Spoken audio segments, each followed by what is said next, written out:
আহক আমি প্ৰভুৰ চৰণত মূৰ দুৱাইছোঁ। প্ৰথমতে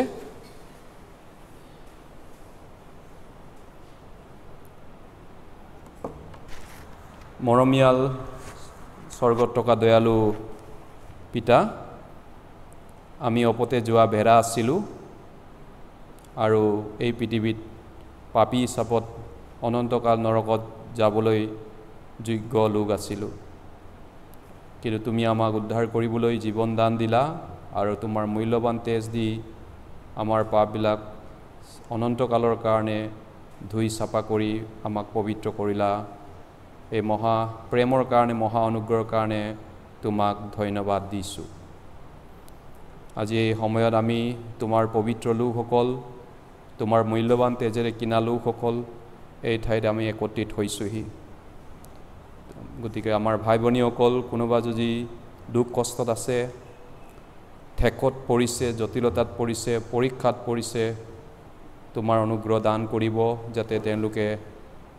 সকলো পৰিস্থিতি জয় কৰি বিশ্বাসেৰে তোমাক সেৱা কৰি থাকিব পাৰিব। আৰু কোনোবা ৰোগ ব্যাধিত আছে যদি ভাই ভনীসকলক তুমি আৰোগ্য কৰিব যাতে তোমাৰ কাৰণে আকৌ বাকী বছৰ জীয়াই থাকিব পাৰিব। তোমাৰ যি অনুগ্ৰহ, সেই অনুগ্ৰহৰ পৰা কোনো যেন দূৰত থাকিব লগা নহওক। আমাক প্ৰত্যেকক তোমাৰ ধাৰ্মিকতাৰ সোঁ হাতেৰে ধৰি ৰাখা, তোমাৰ আশীৰ্বাদ দান কৰা যাতে আমি তোমাৰ সুবাৰ্তা প্ৰচাৰ কৰি থাকিব পাৰিম। আমাক আশীৰ্বাদ কৰা। এই প্ৰাৰ্থনা প্ৰভু যীশুখ্ৰীষ্টৰ নামত খুজিছোঁ, আমেন। আহক আমি শাস্ত্ৰ মেলিছোঁ, কৰন্তীয়ালৈ গৈছোঁ। দ্বিতীয় কৰন্তীয়া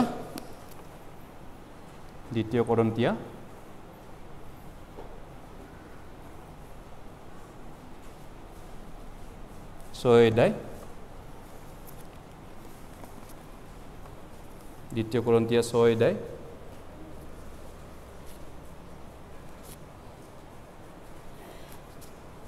দ্বিতীয় কৰন্থিয়া 6 অধ্যায়।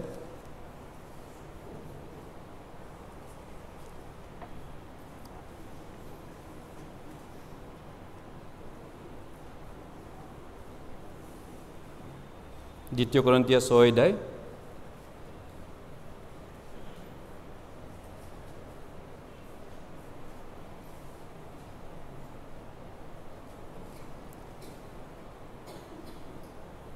চাৰি পদৰ পৰা। কিন্তু আমি নিজক ঈশ্বৰৰ পৰিচাৰক বুলি অনেক প্ৰকাৰ ধৈৰ্য, ক্লেশ, দুখ, সংকট, কূপ, বন্দীশালত থকা হুৰামুৰা, পৰিশ্ৰম, পৰ দিয়া, লগুণ, শুদ্ধতা, জ্ঞান, চিৰস্নুতা, মৰম, পবিত্ৰ আত্মা, অকপট প্ৰেম, সত্যৰ বাক্য, ঈশ্বৰৰ শক্তি, সোঁ আৰু বাওঁফালে ধাৰ্মিকতাৰ অস্ত্ৰ, মৰ্যাদা আৰু অমৰ্যাদা, সুযোগ আৰু সুযোগ আৰু সকলোৰ দ্বাৰাই যোগ্যপাত্ৰ দেখুৱাইছোঁ। আমি প্ৰবঞ্চকৰ নিচিনা কিন্তু সত্যবাদী, অবিদিতৰ নিচিনা কিন্তু সুবিদিত, মৰু হোৱাৰ নিচিনা কিন্তু চোৱা জীয়াই আছোঁ, শাস্তি পোৱাৰ নিচিনা কিন্তু হত হোৱা নাই, সুখ কৰাৰ নিচিনা কিন্তু সদায় আনন্দিত, দৰিদ্ৰৰ নিচিনা কিন্তু অনেকক ধনৱান কৰোঁতা, একো নথকাৰ নিচিনা কিন্তু আমাৰ সকলো আছে। কৰন্থিয়া মণ্ডলীলৈ পাচনি পৌলৰ এইটো দ্বিতীয় পত্ৰ আছিলে। তেওঁৰ পৰিচৰ্যা জীৱনৰ যি কৰন্থিয়া মণ্ডলীলৈ তেওঁ পত্ৰ লিখিছিল আৰু সেই পত্ৰৰ তেওঁ দ্বিতীয় পত্ৰত তেওঁ কিছুমান থাকি যোৱা কথাবিলাক তেওঁ উল্লেখ কৰিছে। পাচনি পৌলে বিভিন্ন মণ্ডলীত সৌবাতৰি প্ৰচাৰ কৰিবলৈ গৈছিল। ইপিচিয়া, গালাতিয়া, কলচিয়া, তিছলনিকিয়া, ফিলিপিয়া আৰু কৰন্থিয়াও তেখেতেই প্ৰচাৰ কৰিছিল পাচনি পৌলে। আৰু সেই পাচনি পৌলে পিছত কৰন্তীয়া মণ্ডলীলৈ তেওঁ এই পত্ৰ প্ৰেৰণ কৰিছিল। তেওঁ উল্লেখ কৰিছে তেওঁৰ পত্ৰত যে ভাই ভনীসকল তেওঁ ইয়াত তেওঁৰ পৰিচৰ্যা জীৱনৰ যুগমাক তেওঁ কৰিছেগৈ আৰু সেই যুগমাক মতে আমি প্ৰবঞ্চকৰ নিচিনা কিন্তু আমি সত্যবাদী বুলি তেওঁ কৈছে। গতিকে কেতিয়াবা কাৰোবাৰ তেওঁ আত্মা বচাবৰ কাৰণে কাৰোবাৰ জীৱন বচাবৰ কাৰণে তেওঁ নিজকে প্ৰবঞ্চকৰ নিচিনা বুলি হয়তো অনুভৱ কৰিছে, কিন্তু তেওঁ কৈছে সত্যবাদী হয় বুলি কৈছে। কাৰোবাৰ বিশ্বাস বদলি কৰিবলৈ, কাৰোবাৰ জীৱন বচাবলৈ।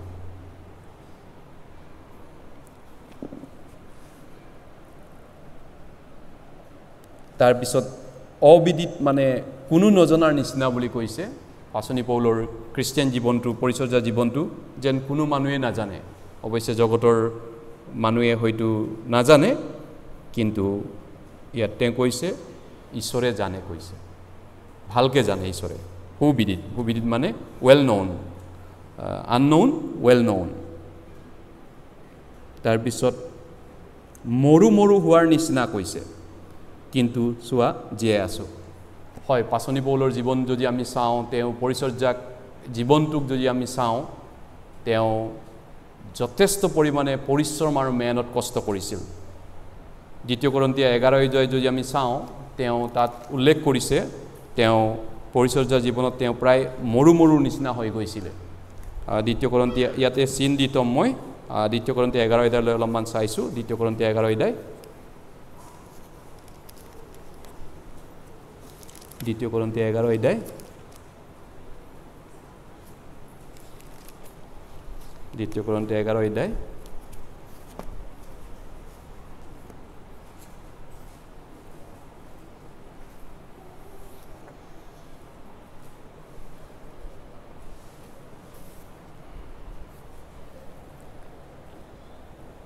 23 পদৰ পৰা তেওঁ উল্লেখ কৰিছে, তেওঁ মৰু হোৱাৰ নিচিনা জীৱনৰ কথা কওঁতে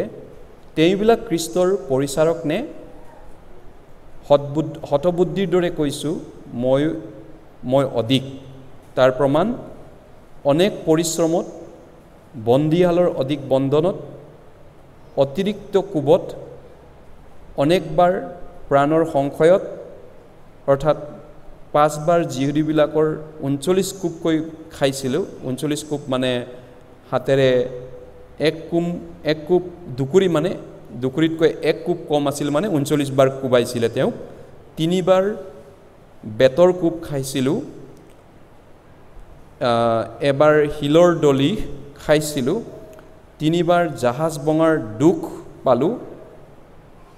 অগাধ জলত এদিন এৰাতি থাকিলোঁ, অনেক যাত্ৰাত, নদীৰ সংকটত, ডকাইতৰ সংকটত, স্বজাতীয়বিলাকৰ পৰা পোৱা সংকটত, পৰজাতিবিলাকৰ পৰা পোৱা সংকটত, নগৰত থাকি পোৱা সংকটত, অৰণ্যত থাকি পোৱা সংকটত, সাগৰত থাকি পোৱা সংকটত, ভাৰী কোৱা ভাইবিলাকৰ মাজত থাকি পোৱা সংকটত, পৰিশ্ৰম আৰু মেহনতত, বাৰে টোপনি কটিত, ভোক আৰু পিয়া লগাত, বাৰে লগুণ দিয়াত, জাৰ পোৱাত আৰু উদঙে থকাত পোৱা যায়। গতিকে তেওঁৰ জীৱনটো আচলতে গোটেই জীৱনটো, পাচনি পৌলৰ জীৱনটো এইধৰণে তেওঁ কষ্ট কৰি মেহনত পৰিশ্ৰম কৰি প্ৰভুক দিলে, সৌবাতৰিক দিলে, তেওঁ সৌবাৰ্তাক কাৰণে তেওঁ দিলে। আৰু তেওঁ যেতিয়া কৰন্তীয়া পত্ৰলৈ উল্লেখ কৰিছেগৈ, যদিও আমি পৰিচৰ্যাকাৰী হিচাপত মই কৰন্তীয়া মণ্ডলীত তোমালোকৰ মাজত থাকোঁতে তেনেকুৱা আছিলোঁ, তেওঁ কিন্তু মৰু হোৱাৰ নিচিনা হ'লেও তেওঁ পৰিচৰ্যা জীৱনত তেওঁ কৈছে জীয়াই আছোঁ বুলি কৈছে। তেওঁ ইমানখিনি কষ্ট পোৱাৰ পিছতো তেওঁ জীয়াই আছে, সৌবাতৰি প্ৰচাৰ কৰিলে শেষলৈকে, মৃত্যুৰ সময়লৈকে। গতিকে পাচনি পৌল এজন সফল পাচনি আছিলে। হয়, তেওঁ পৰিচৰ্যাৰ ক্ষেত্ৰত তেওঁ এজন সফল পাচনি হয়। আমি 2 Korintiaলৈ আকৌ এবাৰ ঘূৰি 4 অধ্যায়লৈ 6 অধ্যায়লৈ ঘূৰি গৈছোঁ 6 অধ্যায় 2 Korintia 6 অধ্যায়তে 6 অধ্যায়লৈ আকৌ এবাৰ ঘূৰি গৈছোঁ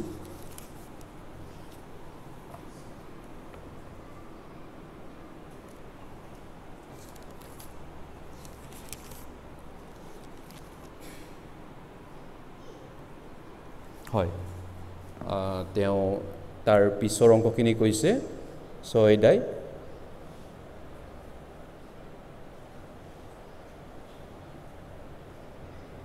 ইয়াত 9 পদত কৈছে অবিদিতৰ নিচিনা কিন্তু সুবিদিত মানে কোনেও নজনাৰ নিচিনা কিন্তু ঈশ্বৰে ভালকে জানে মৰু হোৱাৰ নিচিনা কিন্তু চোৱা জীয়াই আছো শাস্তি পোৱাৰ নিচিনা কিন্তু হত হোৱা নাই তেওঁৰ শাস্তি পোৱা জীৱনটোৰ কথাটো তেওঁ উল্লেখ কৰিছেগে আৰু সুখ কৰাৰ নিচিনা কিন্তু সদায় আনন্দিত দৰিদ্ৰৰ নিচিনা কিন্তু অনেকক ধনবান কৰোতা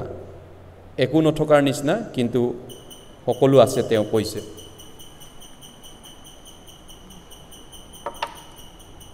তেওঁ কৈছে যে কৰন্তিয়া মণ্ডলীৰ পত্ৰত দৰিদ্ৰময় কিন্তু অনেকক ধনবান কৰিলে তেওঁ সঁচাই তেওঁৰ খ্ৰীষ্টিয়ান তেওঁৰ পৰিচৰ্যা জীৱনত যদি চাওঁ তেওঁ অনেক মানুহৰ জীৱন বচালে অনেক মানুহক তেওঁ স্বৰ্গ যোৱা বিশ্বাস দিলে অনেক হেৰুৱা আত্মা তেওঁ উদ্ধাৰ কৰিলে সেই গতিকে সেই দৰিদ্ৰ আত্মাবিলাক নৰকত যাবলগীয়া গৰীব আত্মাবিলাক স্বৰ্গ যাব পৰা হ'ল স্বৰ্গ যাব পৰা অনুগ্ৰহ আৰু বিশ্বাস পালে তাৰ বিনিময়ত তেওঁ কৈছে মই দৰিদ্ৰ হ'লেও অনেকক ধনবান কৰি দিলোঁ হয় নৰকত যোৱা মানুহজন গৰীব মানুহ নহয়নে তেওঁৰ আত্মাটো বহুত গৰীব কিন্তু যিজন স্বৰ্গত গৈ আছে স্বৰ্গ যাব পৰা বিশ্বাস আৰু অনুগ্ৰহ পালে তেওঁ ধনবান হয় আত্মাটো ধনবান গতিকে তেওঁ ব্যক্তিগত জীৱনত পাচনি পৌলৰ দৰিদ্ৰতা হ'লেও কিন্তু তেওঁ অনেকক ধনবান কৰিছিল সেই ধৰণে গতিকে যিবিলাক মানুহ নৰকত যাবলগীয়া মানুহক যেহেতু আপুনি জানে বাইবেলে কৈছে গোটেই জগততকৈ এটা আত্মাৰ মূল্য বেছি আছে মতি 16 অধ্যায় 26 পদত কৈছে কোনোবা গোটেই জগতখন পায়ো তেওঁ নিজৰ প্ৰাণটো আত্মা যদি হেৰুৱায় তেন্তে তেওঁৰ কি লাভ আছে এনে স্তৰত গোটেই দেশখন এখন দেশতকৈ এটা আত্মাৰ মূল্যটো ভ্যালুটো বেছি আছে এখন দেশৰ মূল্য যিমান আছে তাতকৈ এটা আত্মাৰ মূল্য বেছি আছে আৰু পাচনি পৌলে সেই দৃষ্টিৰে কৈছে অনেকক ধনবান কৰিলোঁ অনেক মানুহ নৰকৰ পৰা স্বৰ্গ যোৱা হ'ল পাচনি পৌলৰ প্ৰচাৰৰ যোগেদি পাচনি পৌলৰ অববাৰ্তা বিলোৱাৰ যোগেদি পাচনি পৌলৰ পৰিশ্ৰমৰ যোগেদি মেহনতৰ যোগেদি কষ্টৰ যোগেদি বিভিন্ন ঠাইত তেওঁ প্ৰচাৰ কৰিব গৈ বিভিন্ন কষ্ট কৰি অনেক মানুহক তেওঁ স্বৰ্গ যাব পৰা বিশ্বাস আৰু অনুগ্ৰহ দান জ্ঞানটো পালে হেয়াই নহয় তেওঁ খ্ৰীষ্টিয়ান জীৱনতো অনেকক পুৰত কৰিলে মেচিউৰ কৰিলে বিশ্বাসত বাক্যত জ্ঞানত বলৱান কৰিলে বহুতকে গালাতিয়া মণ্ডলীলৈ তেওঁ লিখিছিলে 4:19 পদত খ্ৰীষ্টৰ আকাৰ যেতিয়ালৈকে তোমালোকৰ উৎপন্ন নহয় তেতিয়ালৈকে মই প্ৰসৱ বেদনাত ভোগ কৰিছোঁ তাৰ মানে গালাতিয়া মণ্ডলীক তেওঁ পুৰত কৰি মেচিউৰ কৰাত আত্মাত ধনী কৰাত তেওঁ বহুত কষ্ট কৰিছিলে গালাতিয়া মণ্ডলীৰ কাৰণে গতিকে তেওঁৰ জীৱনত তেওঁ কৈছে নিজে গৰীব হ'লেও অনেকক ধনবান কৰিছোঁ আৰু তেওঁ কৰন্তিয়া মণ্ডলী 13 অধ্যায়ত কৈছে প্ৰথম কৰন্তিয়া 13 অধ্যায়ত যেতিয়া শিশু আছিলোঁ শিশুৰ দৰে কথা কৈছিলোঁ বাচ্চাৰ দৰে কথা কৈছিলোঁ বাচ্চাৰ দৰে আচৰণ কৰিছিলোঁ বাচ্চাৰ দৰে চলিছিলোঁ কিন্তু যেতিয়া বয়সীয়া হ'লোঁ বাচ্চাৰ কৰ্মকাণ্ডবিলাক এৰিলোঁ হয় তাৰ মানে তেওঁ অনেকক বাচ্চা অৱস্থাৰ পৰা ভাল আত্মিক বয়সীয়া মানুহ কৰিলে যিবিলাক মানুহ বাচ্চা আছিল কেঁচুৱা আছিল আত্মাত একো জনা নাছিল বাইবেলৰ বিষয়ে সেই মানুহবিলাককো তেওঁ আত্মিক জ্ঞানত বিশ্বাসত তেওঁ যথেষ্ট জ্ঞান দিলে সেই গতিকে অনেকক তেওঁ ধনবান কৰিলে সেই দৃষ্টিৰে নিজে দৰিদ্ৰ হ'লেও তেওঁ অনেকক ধনবান কৰিলে হয় গতিকে পাচনি পৌলৰ জীৱনৰ পৰা সেইটো আমি শিকিছোঁ দ্বিতীয় কৰিন্থিয়া 4 অধ্যায়লৈ গৈছোঁ 4 অধ্যায়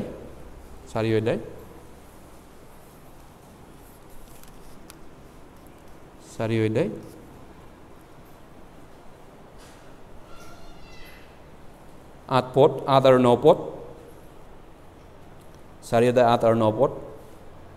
আমি সকলোতে ক্লেগ বুক কৰিও ঠেকত পৰা নাই নহওঁ উদ্বিগ্ন হৈও নিৰাশ নহওঁ তাৰণা পায়ো অনাথ নহওঁ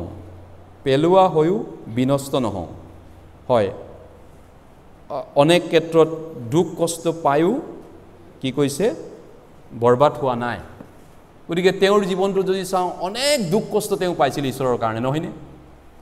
ইতিমধ্যে দ্বিতীয় কৰিন্থিয়া 11 অধ্যায়ৰ পৰা তেওঁ উল্লেখ কৰিছে তেওঁ কেইবাৰ কোব খালে নদীৰ সংকটত স্বজাতীয়ৰ পৰা পোৱা সংকটত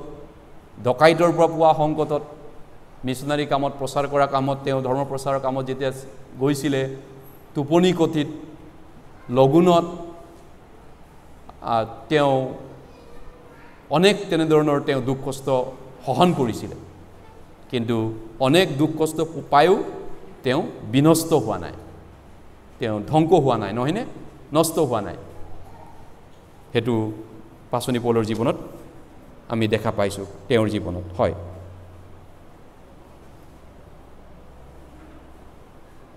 উদ্বিগ্ন হৈও নিৰাশ নহওঁ কৈছে উদ্বিগ্ন মানে কিছু পৰিমাণে চিন্তিত কি হ'ব কি নহ'ব নাজানো এতিয়া কি ধৰণে চলিব এই ধৰণৰ উদ্বিগ্নতা কিন্তু তেওঁ কৈছে নিৰাশ নহওঁ হয় নিৰাশ হোৱা নাই তেওঁ নিৰাশ হোৱাটো উচিত নহয় তাৰপিছত তাৰণা পায়ো অনাথ নহওঁ পেলোৱা হৈও বিনষ্ট নহওঁ গতিকে তেওঁৰ খ্ৰীষ্টিয়ান জীৱনটো তেনেকুৱা ধৰণৰ অভিজ্ঞতাৰে তেওঁ উল্লেখ কৰিছে গতিকে তেওঁ দ্বিতীয় কৰিন্থিয়া 11 অধ্যায়ত উল্লেখ কৰা মতে এই সকলো দুখ কষ্ট এৰিয়ে দিলোঁ বাদ দিছোঁ আৰু কিন্তু তেওঁ কৈছে যে সকলো মণ্ডলীৰ চিন্তাই মোৰ দৈনিক বাৰগ্ৰস্ত হৈছে মণ্ডলীবিলাকৰ চিন্তা তেওঁ দৈনিক বুজা বুলি তেওঁ কৈছে গতিকে তেওঁ মণ্ডলী ভাই ভনীবিলাকৰ কাৰণে অনেক কষ্ট কৰিছিল আৰু তেওঁলোকৰ কাৰণে প্ৰাৰ্থনা কৰিছিল তেওঁ ইপিচিয়া মণ্ডলী পিলিপিয়া মণ্ডলীত তেওঁ আছিল বিভিন্ন মণ্ডলী পত্ৰৰ যোগেদি আমি দেখা পাওঁ পিলিপিয়ালৈ গৈছোঁ পিলিপিয়া মণ্ডলীৰ ভাই ভনীৰ কাৰণে তেওঁ প্ৰাৰ্থনা কৰিছিল আচলতে পিলিপিয়া 1 অধ্যায় পিলিপিয়া 1 অধ্যায় হয় পিলিপিয়া 1 অধ্যায় 5 পদৰ পৰা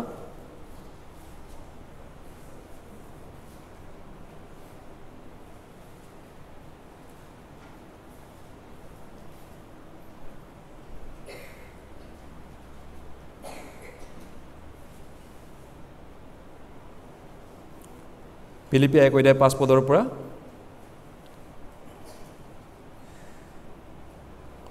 তোমালোক সকলোৰে নিমিত্তে মোৰ যি সকলো নিবেদন তাত সদায় আনন্দৰে নিবেদন মানে প্ৰাৰ্থনা কৰি তোমালোকক স্মৰণ কৰি সকলো সোঁৱৰণত মোৰ ঈশ্বৰৰ ধন্যবাদ কৰোঁ তোমালোক সকলোৰে বিষয়ে সেই ভাৱ ৰখা মোৰ উচিত কাৰণ তোমালোক মোৰ হৃদয়ত আছা কিয়নো মই বন্ধ হোৱা আৰু শুভবাৰ্তাৰ পক্ষে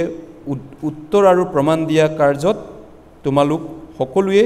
মই পোৱা অনুগ্ৰহৰ সহভাগী হৈছা তেওঁ পিলিপিয়া মণ্ডলীত যেতিয়া আছিল বা পিলিপিয়া মণ্ডলীত তেওঁ যেতিয়া তেওঁ আৰম্ভ কৰিলে প্ৰচাৰ কৰিলে আৰু যেতিয়া ভাই ভনীবিলাক তাত আছিল আৰু সেই ভাই ভনীবিলাকক তেওঁ কৈছে মোৰ তোমালোক সব মোৰ হৃদয়ত আছা মোৰ বুকুৰ মাজত আছা গতিকে তেওঁ মহান পাচনি আছিল নহয়নে গোটেই কেইজন ভাই ভনীক তেওঁ বুকুৰ মাজত আছে বুলি কৈছে আৰু তেওঁ প্ৰত্যেকজন ভাই ভনীৰ কাৰণে তেওঁ প্ৰাৰ্থনা কৰিছিল তেওঁলোকৰ নাম লৈ প্ৰাৰ্থনা কৰিছিল যেতিয়া তেওঁলোকৰ লগত আছিল বা কেতিয়াবা নাথাকা সময়তো তেওঁ মনত পেলাই বেলেগ জেগাত গ'লেও ভাই ভনীবিলাকৰ নাম উল্লেখ কৰি তেওঁ প্ৰাৰ্থনা কৰি ঈশ্বৰৰ আগত ভাই ভনীবিলাকৰ কাৰণে গতিকে সেইকাৰণে তেওঁ উল্লেখ কৰিছে যে মই তোমালোকক মোৰ বুকুৰ মাজত ৰাখিছোঁ মোৰ হৃদয়ৰ মাজত ৰাখিছোঁ হয়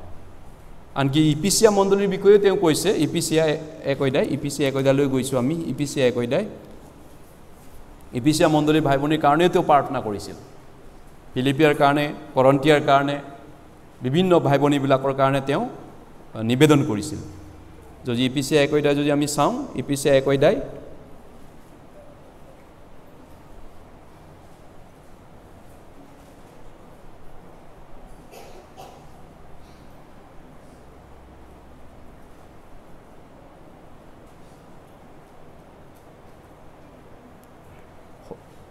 তেৰ পদ 16 পদ মোৰ প্ৰাৰ্থনা কালত তোমালোকৰ নাম উল্লেখ কৰি এই প্ৰাৰ্থনা কৰিছোঁ যে আমাৰ প্ৰভু যীশু খ্ৰীষ্টৰ ঈশ্বৰে প্ৰথাপৰ পিতৃয়ে নিজ তত্ত্বজ্ঞানত তোমালোকক জ্ঞানদায়ক আৰু প্ৰকাশিত বাক্যবোধক আত্মা দিয়ক তেওঁ এজন ভাল ঈশ্বৰৰ দাগ আছিলে পৰিচাৰক আছিলে পাচনি পল নহয়নে গতিকে তেওঁ ইপিচিয়া মণ্ডলীৰ প্ৰত্যেকজন ভাই ভনীৰ নাম উল্লেখ কৰি প্ৰাৰ্থনা কৰিছিল তেওঁ কি বুলি প্ৰাৰ্থনা কৰিছিল ভাই ভনীসকলৰ কাৰণে হয় বিভিন্ন ধৰণৰ প্ৰাৰ্থনা কৰিছিল নহয়নে যাতে তেওঁলোকে ইয়াত কৈছে মই তোমালোকৰ প্ৰাৰ্থনা কালত তোমালোকৰ নাম উল্লেখ কৰি মই প্ৰাৰ্থনা কৰিছোঁ যে তোমালোকৰ আমাৰ প্ৰভু যীশু খ্ৰীষ্টৰ ঈশ্বৰে তোমালোকৰ পিতৃয়ে আমাৰ প্ৰতাপৰ পিতৃয়ে নিজ তত্ত্বজ্ঞানত তোমালোকক জ্ঞানদায়ক আৰু প্ৰকাশিত বাক্যবোধক আত্মা দিয়ক জ্ঞানদায়ক আৰু প্ৰকাশিত বাক্যবোধক বাক্য বুজিব পৰা আৰু জ্ঞানী বা ভাল খ্ৰীষ্টিয়ান জীৱন হ'ব পৰাকৈ ভাই ভনীসকল ভাল হওক উন্নতি কৰক ভাই ভনীসকলৰ জীৱন ভাল হওক তেওঁলোকৰ পৰিয়ালটো ভাল হওক প্ৰত্যেকৰ জীৱনটো উন্নতি হওক এই ধৰণে তেওঁ প্ৰাৰ্থনা কৰিছিল ভাই ভনীসকলৰ নাম উল্লেখ কৰি হয়তো আমাৰ ইয়াত প্ৰায় 115-20 জন মানুহ আছে কেতিয়াবাই ঘৰৰ সেইটো প্ৰাৰ্থনা 15-20 মিনিটত 15 মিনিট প্ৰাৰ্থনা কৰিলে 100 জন মানুহৰ নাম উল্লেখ কৰিব পাৰে নহয়নে কৰি পাইছেনে কেতিয়াবা আপুনি আমাৰ মণ্ডলীত যিমান মানুহ আছে গুৱাহাটী কেন্দ্ৰীয় মণ্ডলীত 115-20 জন মানুহৰ নাম উল্লেখ কৰি কেতিয়াবা প্ৰাৰ্থনা কৰি পাইছেনে মই বহুতবাৰ কৰিছোঁ আৰু কিমান সময় লাগে 10 মিনিট 15 মিনিট গোটেইকেইজন নাম ক'ব পাৰোঁ বা গোটেইকেইজন উদ্ধাৰ পোৱা পৰিত্ৰাণ পোৱা মেম্বাৰৰ নামটো ক'ব পাৰোঁ কিছুমান হয়তো উদ্ধাৰ নোপোৱা পৰিয়ালৰ সদস্যও আছে তেওঁলোকৰ নাম আমি ভালকৈ নাজানিব পাৰোঁ কিন্তু যিবিলাক আমাৰ উদ্ধাৰ পোৱা মানুহ তেওঁলোকৰ নাম আমি জানো ইজনে ইজনক নহয় জানো আমি তেনেকৈ প্ৰাৰ্থনা কৰিব পাৰোঁ কেতিয়াবা প্ৰাৰ্থনা কৰি পাইছেনে তেনেকুৱা আপুনি প্ৰেক্টিছ কৰিছেনে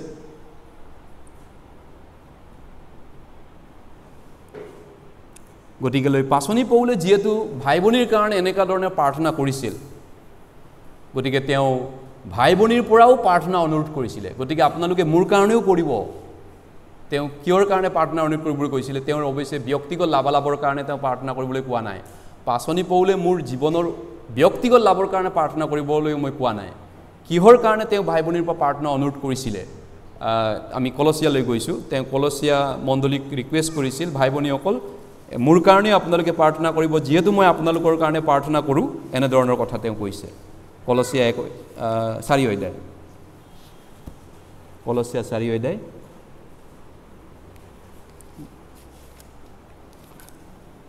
কলচিয়া 4 অধ্যায় কলচিয়া 4 অধ্যায় অৱশ্যে তেওঁৰ প্ৰাৰ্থনা ৰিকুৱেষ্টটো চাব কলচিয়া 4 অধ্যায় পৌলে কৈছে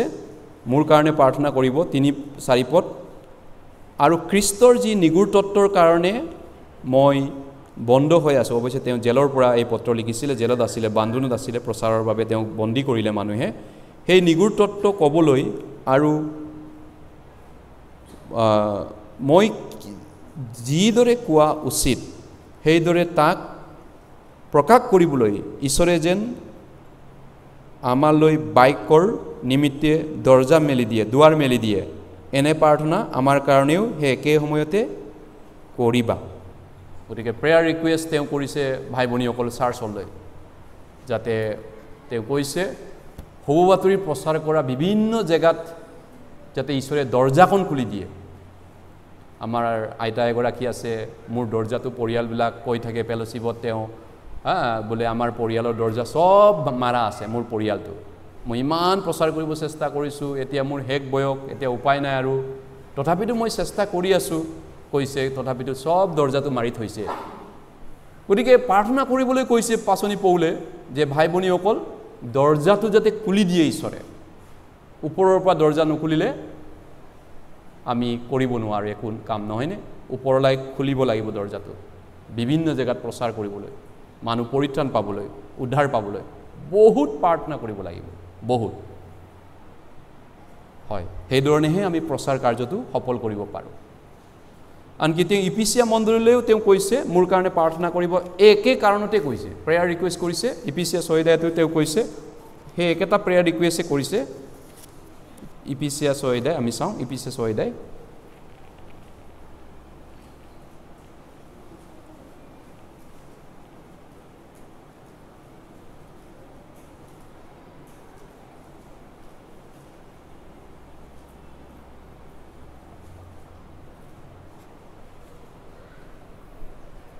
পদত কৈছে, সকলো প্ৰাৰ্থনা আৰু নিবেদনৰে সকলো সময়তে আত্মাত প্ৰাৰ্থনা কৰা আৰু ইয়াৰ কাৰণে পৰ দি সকলো পবিত্ৰ লোকৰ কাৰণে সম্পূৰ্ণ ধৈৰ্য আৰু নিবেদনত লাগি থাকা। 19 পদ আৰু 20 পদটো, আৰু সৌবাৰ্তাৰ যি নিগুৰ তত্ত্বৰ কাৰণে মই শিকলিৰে বন্ধ হৈ ৰাজদূতৰ কৰ্ম কৰিছোঁ, তাক কেনেকৈ কোৱা উচিত তেনেকৈ সাহেৰে যেন ক'বলৈ পাম, এই নিমিত্তে সেই নিগুৰ তত্ত্ব সাহেৰে জনাবলৈ মোৰ মুখ মেলিবৰ সময়ত উপযুক্ত বক্তৃতা যেন মোক দিয়া হয়, মোৰ কাৰণেও এনে প্ৰাৰ্থনা কৰিবা। গতিকে তেওঁৰ প্ৰেয়াৰ ৰিকুৱেষ্ট কিমান উত্তম নহয়নে? কিমান বেষ্ট তেওঁৰ প্ৰাৰ্থনা অনুৰোধটো। ভাই ভনীসকলৰ পৰা তেওঁ প্ৰাৰ্থনা অনুৰোধ কৰিছে, এনেধৰণৰ প্ৰাৰ্থনা কৰিবলৈ কৈছে, যাতে মই বহুত মানুহক উদ্ধাৰ কৰিব পাৰোঁ, বহুত জেগাত সুবাতৰি প্ৰচাৰ কৰিব পাৰোঁ, বেছি বেছি চেমিনাৰ পাতিব পাৰোঁ, বেছিকৈ ঈশ্বৰৰ কাম কৰিব পাৰোঁ। তেওঁ ভাই ভনীক ৰিকুৱেষ্ট কৰিছে, আপোনালোকে সেইকাৰণে প্ৰাৰ্থনা কৰিব। কোনোবা মানুহে কয় যে বৃদ্ধ মানুহ, কোনোবা বহুত বয়সীয়া মানুহ, মোৰ একো ইনকাম নাই, মই কি ধৰণৰ খ্ৰীষ্টিয়ান জীৱন কৰিম, মোৰ পেঞ্চনো নাই, মোৰ মাহেকত 100 টকা এটা মোৰ ইনকাম নাই, বা মোৰ একোৱেই নাই, আচলতে মই বুঢ়া বুঢ়ী মানুহ, এতিয়া এনেই থাকোঁ মই ঘূৰি ফুৰি, মই খ্ৰীষ্টিয়ান জীৱনটো কি কৰিব পাৰোঁ, মই ঈশ্বৰৰ কাৰণে মই কি কৰিম? কোনোবা কয় মই প্ৰাৰ্থনা কৰিম, মই অন্ততঃ প্ৰাৰ্থনাটো কৰিব পাৰোঁ, বেলেগটো নোৱাৰিলেও এতিয়া মই বুঢ়া বুঢ়ী, মোৰ একো নাই, প্ৰাৰ্থনা কৰিব পাৰোঁ। প্ৰাৰ্থনাটো বহুত ভাল, প্ৰাৰ্থনা কৰাও বহুত ভাল, ইও এটা খ্ৰীষ্টিয়ান জীৱন হয়। গতিকে কিহৰ কাৰণে প্ৰাৰ্থনা কৰে আপুনি? আমি কিহৰ কাৰণে প্ৰাৰ্থনা কৰা উচিত? পাচনি পৌলে প্ৰেয়াৰ ৰিকুৱেষ্টত কৈছে, হেৰুৱা আত্মা বচাবৰ কাৰণে, সুবাৰ্তা প্ৰচাৰৰ বাবে, ঈশ্বৰৰ কাম হ'বৰ কাৰণে তেওঁ পাচনি পৌলে ভাই ভনীসকলৰ পৰা এই প্ৰাৰ্থনা অনুৰোধ কৰিছে। গতিকে পাচনি পৌলৰ জীৱনটো তেনেকুৱা সঁচাই মহান আছিলে, তেওঁ ঈশ্বৰৰ এইধৰণে সফল পৰিচৰ্যা কৰি গ'ল। আৰু তাৰপিছত তেওঁ বিদায়, যেতিয়া ইপিচিয়া মণ্ডলীৰ পৰা বিদায় মাগিছিলে, পাচনি কৰ্ম 20 অধ্যায়লৈ গৈছোঁ, এটা সময়ত তেওঁ 3.5 বছৰ ইপিচিয়া মণ্ডলীত আছিলে, 3 বছৰৰ পিছত তেওঁ ইপিচিয়া মণ্ডলীৰ পৰা বিদায় সময়ত তেওঁ কি ভাষণ দিছিলে? বিদায় সময়ত পাচনি কৰ্ম 20 অধ্যায়, Acts chapter 20, পাচনি কৰ্ম 20 অধ্যায়, ফেয়াৰৱেল মেছেজ আছিলে তেওঁ এই পাচনি কৰ্ম 20 অধ্যায়টো, যেতিয়া তেওঁ ইপিচিয়া মণ্ডলীৰ পৰা বেলেগ জেগালৈ গৈছিল। অৱশ্যে ক'ৰবাত জংঘলত নহয়, বেলেগ এটা মণ্ডলীত বা বেলেগ এটা জেগাত তেওঁ প্ৰচাৰ কৰিবলৈ গৈছিল। ইপিচিয়া নহয় পাচনি কৰ্ম 20 অধ্যায় সৰি ইপিচিয়া মণ্ডলীৰ কথা কৈছে পাচনি কৰ্ম 20 অধ্যায় এইটো Acts chapter 20 17 পদৰ পৰা মই পঢ়ি দিছোঁ পাছে তেওঁ মিলিতৰ পৰা ইপিছলৈ মানুহ পঠাই মণ্ডলীৰ বৃদ্ধ লোকক মঠাই আনিলে তেওঁলোক তেওঁৰ ওচৰলৈ আহিলত তেওঁলোকক ক'লে মই এছিয়ালৈ অহাৰ প্ৰথম দিনাৰে পৰা এছিয়া মানে ইপিচিয়া মণ্ডলীৰ কথা কৈছে ইপিচিয়াটো এছিয়া মাইনৰত আছিলে গতিকে তোমালোকৰ লগত সকলো সময়ত থাকি সম্পূৰ্ণ নম্ৰতা আৰু চকুলোৰে আৰু জিহুৰীবিলাকৰ চক্ৰান্তৰ দ্বাৰাই মোলৈ গঠা পৰীক্ষাটো কেনেকৈ প্ৰভুৰ সেৱা কাৰ্য দাস্যকৰ্ম দাসৰ কাম কৰিলোঁ আৰু কেনেকৈ তোমালোকৰ আগত কোনো হিত কথা জনাবলৈ আৰু সৰ্বসাধাৰণ ৰাইজৰ আগত আৰু ঘৰে ঘৰে তোমালোকক উপদেশ দিবলৈ পাছ নহুকিলোঁ আৰু ঈশ্বৰলৈ মন পাল্টন আৰু প্ৰভু যীশুখ্ৰীষ্টত বিশ্বাস কৰাৰ বিষয়ে জিহুদী আৰু গ্ৰীকবিলাকৰ আগত সাক্ষ্য দিলোঁ সেই সকলো তোমালোকে নিজে জানা আৰু এতিয়া চোৱা মই আত্মাত বন্ধ হৈ জেৰুচালেমলৈ গৈছোঁ জেৰুচালেম হয় তাতে মোলৈ কি গতিব তাক নাজানো কেৱল ইয়াকে জানিছোঁ যে বন্ধন আৰু ক্লেশ মোলৈ বাট চাই আছে বুলি পবিত্ৰ আত্মাই নগৰে নগৰে মোক সাক্ষ্য দিছে কিন্তু ঈশ্বৰৰ অনুগ্ৰহৰ সুবাৰ্তাৰ বিষয়ে সাক্ষ্য দিয়াৰ আৰু মোৰ দৌৰ অৰ্থাৎ প্ৰভু যীশুখ্ৰীষ্টৰ পৰা পোৱা যি মোৰ পৰিচাৰ্য কাৰ্য তাক সম্পন্ন কৰাৰ লগত তুলনা কৰিবলৈ গ'লে মোৰ প্ৰাণো মোলৈ প্ৰিয় বুলি একোতে গণ্য নকৰোঁ আৰু এতিয়া চোৱা যিবিলাকৰ মাজত মই ঈশ্বৰৰ বাক্য প্ৰচাৰ কৰি ফুৰিলোঁ এনে যি তোমালোকে মোৰ মুখ আৰু দেখা নাপাবা ইয়াকে মই জানো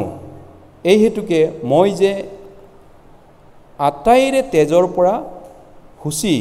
ইয়াৰ সাক্ষ্য আজি তোমালোকক দিছোঁ কিয়নো তোমালোকক ঈশ্বৰৰ আটাই আলচ জনাবলৈ পাছ নহুকিলোঁ তোমালোকে নিজলৈ আৰু পবিত্ৰ আত্মাই যি জাকৰ মাজত তোমালোকক অধ্যক্ষ পাতিলে সেই গোটেই জাকলৈকো সাৱধান হৈ ঈশ্বৰে নিজৰ তেজেৰে যি মণ্ডলীক কিনিলে তাক প্ৰতিপালন কৰা মই যোৱাৰ পাছত দুৰ্জন ৰাং কুকুৰবোৰে তোমালোকৰ মাজত সোমাই জাকলৈ নিৰ্দয় আচৰণ কৰিব আৰু তোমালোকৰ মাজৰ পৰাও কোনো মানুহ ওলাই সিহঁতৰ পাছে পাছে শিষ্যবিলাকক আকৰ্ষণ কৰি নিবলৈ বিপৰীত কথা ক'ব ইয়াক মই জানো এতেকে তোমালোকে পৰ দি থাকা আৰু মই যে সকলোৰে 3 বছৰলৈকে দিনে ৰাতিয়ে তোমালোকক সচেতন কৰিবলৈ নেৰিলোঁ তাকো সোঁৱৰা এতিয়া যি ঈশ্বৰে তোমালোকক ধৰ্মত বৃদ্ধি কৰিব পাৰে আৰু পবিত্ৰকৃত হোৱাবিলাকৰ মাজত উত্তৰাধিকাৰ দিব পাৰে তেওঁলৈ আৰু তেওঁৰ অনুগ্ৰহ বাক্যলৈ তোমালোকক সমৰ্পণ কৰি দিছোঁ গতিকে এইটো আছিলে অন্তিম বক্তৃতা পাচনি পৌলে যেতিয়া ইপিচিয়া মণ্ডলীৰ পৰা বিদায় মাগিছিলে ভাই ভনীসকলৰ পৰা আৰু তেওঁ বিদ্ৰোহসকলক চপাই আনি বিদ্ৰোহসকলৰ আগত এই বক্তৃতা ভাষণ দিছিলে আচলতে আমি এই শিক্ষা দিছিলে বুলি ক'ব পাৰোঁ ভাষণ বুলি নকয়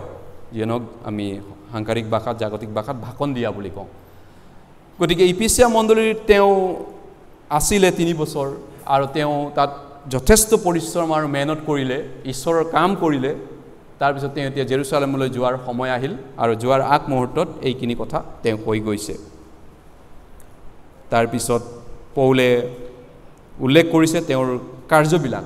যে ঘৰে ঘৰে ৰাইজৰ আগত ডাঙৰ সেমিনাৰ হিচাপত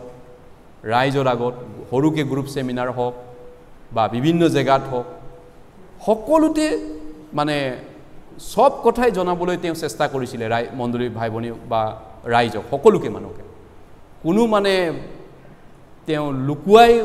এৰি দিব বিচৰা নাই সবখিনিকে প্ৰচাৰ কৰি বুজাব বিচাৰিছিলে তেওঁ মণ্ডলীত থকা সকলোকে আৰু তেওঁ সেই ধৰণে কৰি পিনি শেষ কৰিলে পৰিচৰ্যাটো ইপিচিয়া মণ্ডলী আৰু ইপিচিয়া মণ্ডলীত শেষ কৰাৰ পিছত তেওঁ যেতিয়া যাবৰ সময় হ'ল তেতিয়া তেওঁ কৈছে যে ভাৰিকোৱা শিক্ষক ইপিচিয়া মণ্ডলীত পিছত সোমাইছিলে দুৰ্জন ৰাং কুকুৰৰ কথা কৈছে ৰাং কুকুৰ মানে ভাৰী কোৱাত শিক্ষক আৰু সেইবিলাকে মণ্ডলীক তুলপাৰ কৰিছিলে লণ্ডভণ্ড কৰিছিলে কিন্তু পৌলে পবিত্ৰ আত্মাৰ যোগেদি আগতীয়াকৈ গম পাইছিলে যে পিছত ইপিচিয়া মণ্ডলীৰ এইটো দশা হ'ব আৰু সেইকাৰণে তেওঁ আগতীয়াকৈ সতৰ্ক কৰি দিছিলে আৰু পৌল যেতিয়া বিদায় হৈ গুচি যাব তাৰপিছত কিছুমান ভাই ভনীৰ মাজৰ পৰাও এনেকা গণ্ডগোল ওলাব যে নিজৰ পিছত শিষ্যবিলাকক লৈ যাব চেষ্টা কৰিব আৰু পৌলৰ বদনাম গাব এনেকা পাপ কৰিব পৌলে পবিত্ৰ আত্মাৰ যোগেদি আগতীয়াকৈ গম পাইছিল পৌলে যেতিয়া গুচি যাব মণ্ডলী এৰি বিদায় হৈ পৌলৰ বিভিন্ন বদনাম গাই পৰিব পৌলে আগতীয়াকৈ গম পাইছিলে কি কৰিব উপায়টো নাই নহয় জানো গাবতো গাবই মানুহে তেনেকুৱা পাপটো কিছুমানে কৰিব সেইটোৱে পৌলে কৈছে পবিত্ৰ আত্মাৰ সহায়তে আগতীয়াকৈ গম পাইছিলে এইটো গতিকে মোৰ বিৰুদ্ধে বিভিন্ন কথা ক'ব লগাব পাতিব এনেকুৱা পাপ কৰিব কিছুমানে সব নহয় কিছুমানে কৰিব তোমালোকৰ মাজৰ পৰাও কোনোবা দুই এজন ওলাব তেনেকুৱা মানুহ সেইকাৰণে সাৱধান হোৱা পৰ দি প্ৰাৰ্থনা কৰা বুলি কৈছে শয়তানে কাক কেনেকৈ গ্ৰাস কৰিব তাৰ উপায় বিচাৰি পৰি থাকে নহয়নে কাক কেনেকৈ পাপ কৰাব পাৰে শয়তানে বিভিন্ন ৰাস্তা বিচাৰে প্ৰথম পিতৰ 5 অধ্যায়ত কোৱাৰ ধৰণে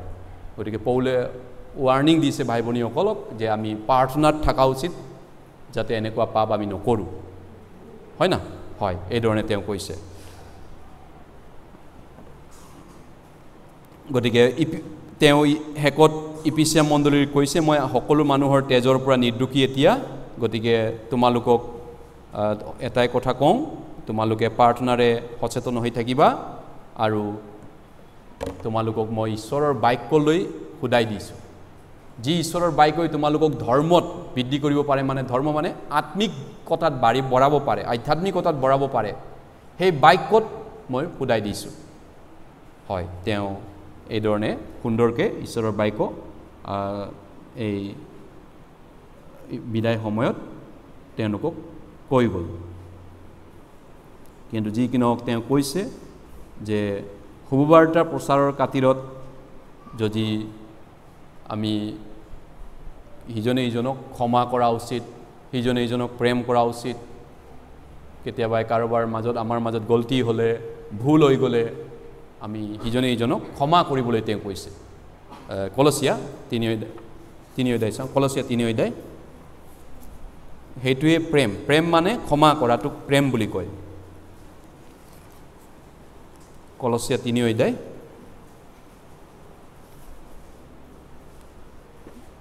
তেৰ পদ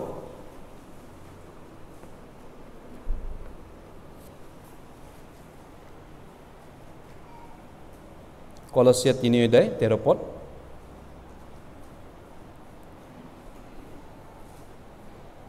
তোমালোক পৰস্পৰ সহনীয় আমি একেলগে পঢ়িছোঁ 13 আৰু 14 পদ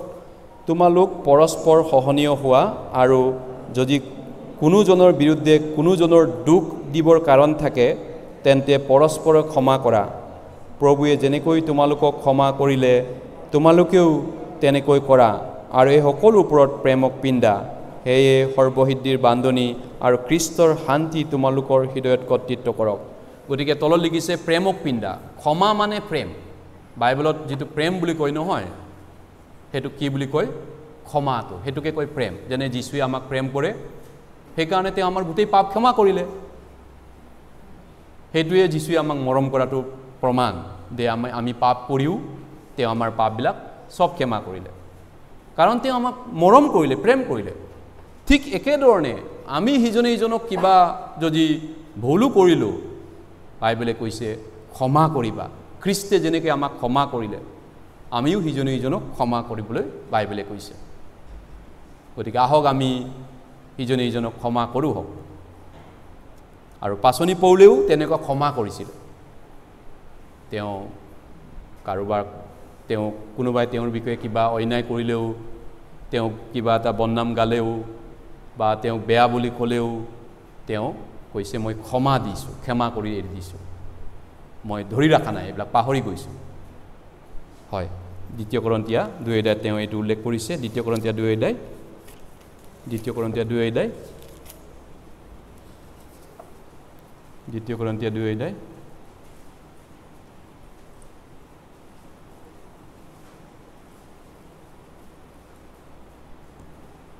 দ্বিতীয় কৰিন্থীয় 2 অধ্যায় 10-11 পদ 10-11 পদ দ্বিতীয় কৰিন্থীয় 2 অধ্যায় 10 আৰু 11 পদ কিন্তু তোমালোকে যাৰ যি দুখ ক্ষমা কৰা তাক ময়ো ক্ষমা কৰোঁ কিয়নো শয়তানে যেন আমাৰ ওপৰত চল নাপায় এই নিমিত্তে মই যদি কিবা ক্ষমা কৰিলোঁ তেন্তে যি ক্ষমা কৰিলোঁ খ্ৰীষ্টৰ সাক্ষাতেই তোমালোকৰ নিমিত্তেই তাক কৰিলোঁ হয় কাৰণ মোৰ তাৰ পৰিকল্পনা আমি নজনা নহওঁ পৌলে কৰিন্থীয় মণ্ডলীৰ দ্বিতীয় পত্ৰত আকৌ উল্লেখ কৰিছে যে ভাই ভনীসকলক মই কিবা দুখ থাকিলে ইজনে ইজনক ক্ষমা কৰা উচিত গতিকে তোমালোকে মোৰ যি দুখ ক্ষমা কৰিলা তোমালোকে যাৰ যি দুখ ক্ষমা কৰিলা তাক ময়ো ক্ষমা কৰোঁ তাৰ মানে ইজনে ইজনক ক্ষমা কৰাটো প্ৰয়োজনীয় আছে পৌলে যদি কাকবাই দুখ দিছিলে তেওঁ পৌলক যদি কোনোবাই দুখ দিছে পাছনি পৌলে মাফ কৰি দিছে এইটো আৰু কোনোবাই যদি পৌলৰ পৰা ক'বাত অজানিতে দুখো পালে পৌলকো সেইটো ক্ষমা দিয়াটো উচিত নহয়নে আপুনি তেনেকৈ ভাবেনে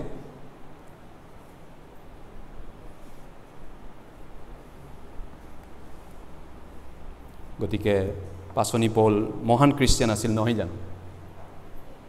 তেওঁ এজন মহান খ্ৰীষ্টিয়ান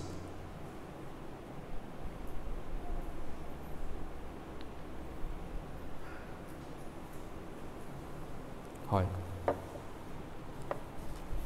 যীশুখ্ৰীষ্টৰ ছাঁ স্বৰূপে তেওঁ ঈশ্বৰৰ আগত জীৱন যাপন কৰিছিলে পাছনি পৌলে আহক আমি দ্বিতীয় কৰিন্থীয় 13 অধ্যায়লৈ গৈছোঁ দ্বিতীয় কৰিন্থীয় 13 অধ্যায়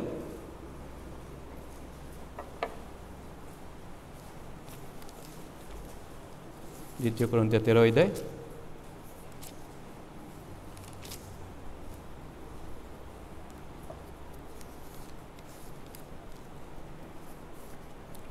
তেৰ অধ্যায় 14 পদ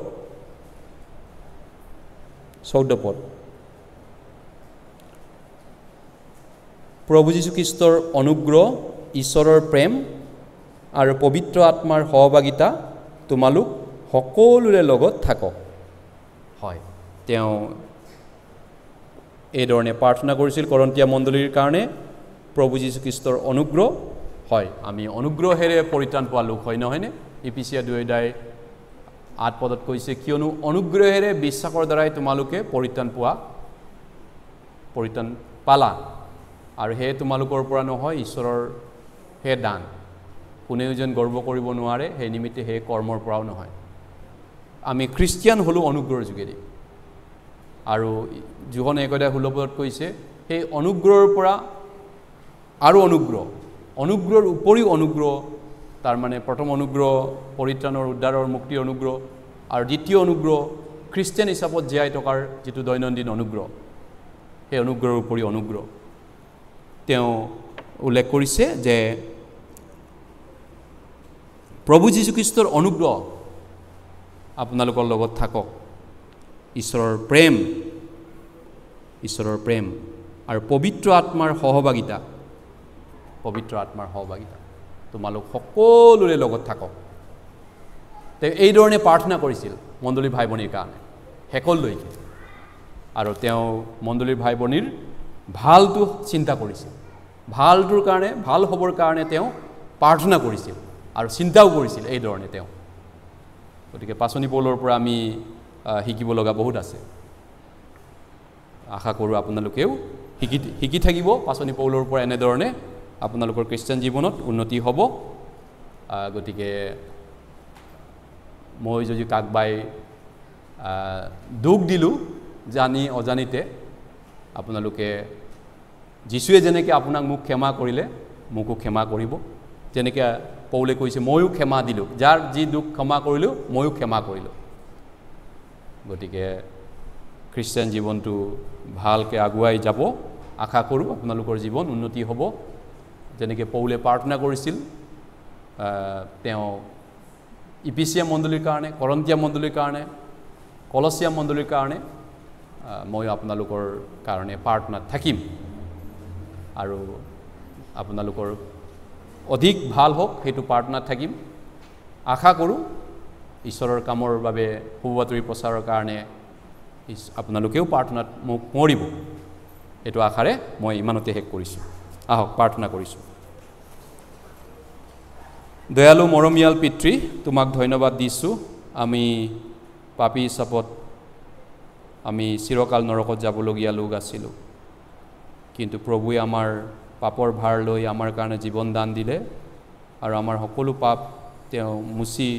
আমাক শুচি কৰিলে আমাক তেওঁৰ তেজেৰে চাপা কৰিলে অনন্তকালৰ কাৰণে ধন্যবাদ দিছোঁ প্ৰভু এই মহা অনুগ্ৰহৰ কাৰণে এতিয়া তোমাৰ অনুগ্ৰহ আৰু জ্ঞানত যেন আমি বাঢ়ি বাঢ়ি যাব পাৰোঁ যাতে আমি অনেক অসুবিধা কষ্টৰ মাজেদিও বিশ্বাস ৰাখিব পাৰোঁ ভাই ভনীসকলক আশীৰ্বাদ দিব যাতে আমি প্ৰভু যীশুৰ আগমনলৈ বাট চাই থাকোঁ যিহেতু প্ৰভু যীশুৰ আগমন বহুত ওচৰতে আছে আৰু সেই আগমনৰ অপেক্ষাত আমি যেন প্ৰভুলৈ সকলোৱে বাট চাওঁ আমাক প্ৰত্যেকক আশীৰ্বাদ কৰা আৰু চলাই নিয়া এই প্ৰাৰ্থনা প্ৰভু যীশুৰ নামত কৰিছোঁ আমেন